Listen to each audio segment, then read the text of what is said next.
যারা নামাজ পড়েন না কেন পড়েন না? কি বুঝছে? মানে আমার কথা হলো, আমার এটা মাঝে বুঝতে মন চায়, জানতে মন চায় যে একটা যুক্তি তো থাকবে যে হুজুর আপনি যত কথাই কন এটা হইতো না, আমি এটা বুঝছি, আপনার নাম বুঝেন ধরলো আমি বুঝছি, তো এইটা আমারে বুঝায় কন না।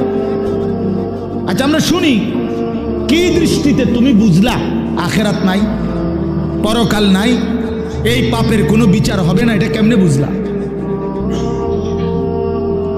একটা যুক্তি তো থাকবে মানুষের। আহা, এই জন্য দয়া করে ভাবতে শিখেন।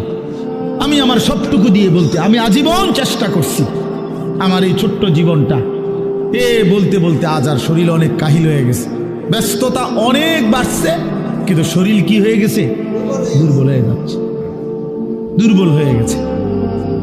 কিন্তু তবুও চেষ্টা করছি বলে যাওয়ার। অর্থ হইলে কথা বলা, বাবা আখেরাত সত্য, কবর সত্য, হাসর সত্য।